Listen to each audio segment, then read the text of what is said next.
Welcome to the last week in the summer quarter of Explore the Bible. Today we move on to Lamentations.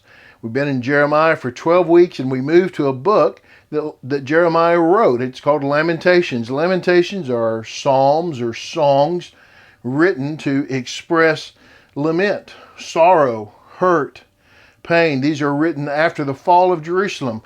It happens in 588, 587 BC, and Jeremiah writes Lamentations in response to watching the city of God fall to the Babylonians. So we're going to dive into this passage today, but before we do, thank you so much for watching, for teaching, especially God bless you if you're a teacher.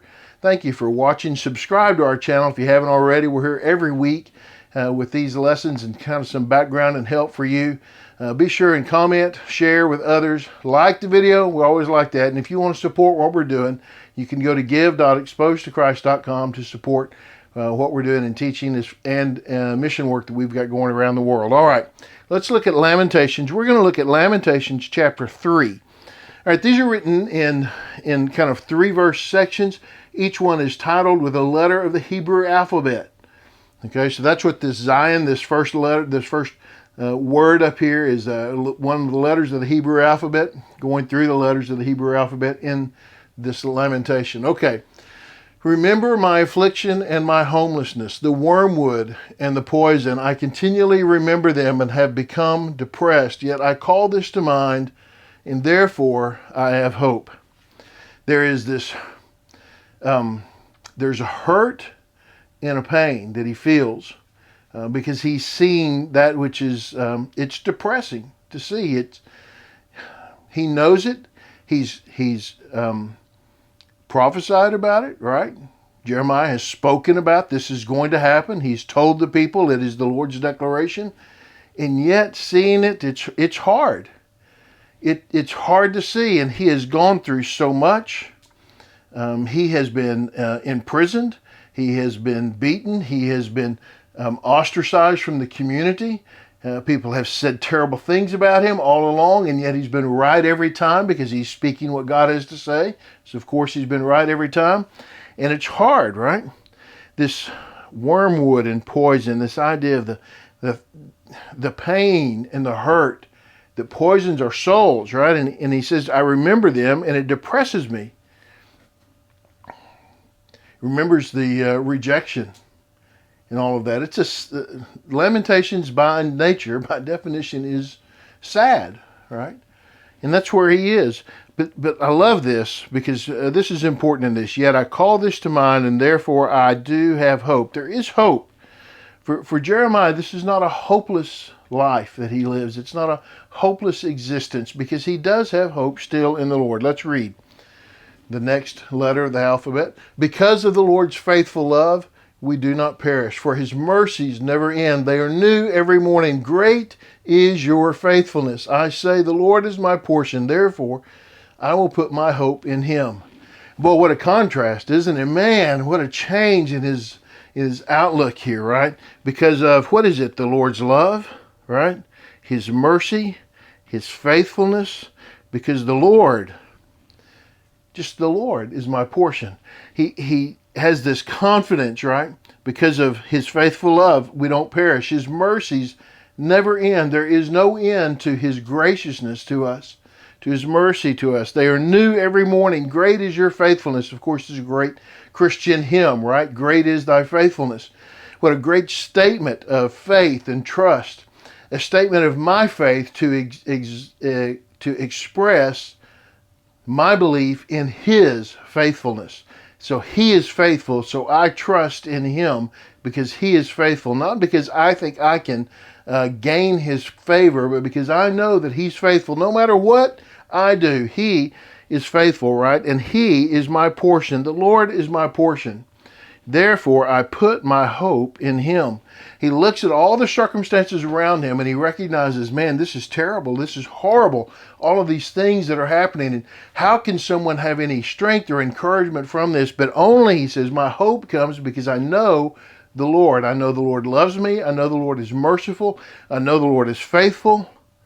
So I'll put my hope in him. I will trust him. Boy, this is a section here that maybe we commit this to memory, right? We come back to this section over and over again. He says, the Lord is good to those who wait for him, to the person who seeks him. It is good to wait quietly for salvation from the Lord. It is good for a man to bear the yoke while he is still young. Wait for him. Seek him. Wait quietly. Bear the yoke. We would like God to respond to our faith, to respond to our despair, and then our expression of hope immediately, and rescue us, get us out of it, bring us through it, show us how it's all going to end. Somehow we would like that, but there is this waiting on him. You can't say I trust in God if you don't wait on God. You see, if we trust in God, then we have to wait on God. If we don't wait on God, then we don't really trust him.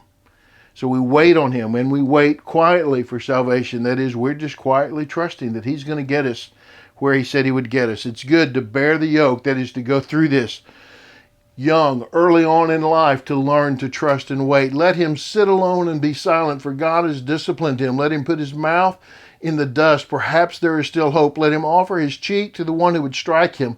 Let him be filled with disgrace. Sit alone and be silent, for God has disciplined him. Put his mouth in the dust. There's still hope. You get this? His waiting is not easy. His waiting is hard.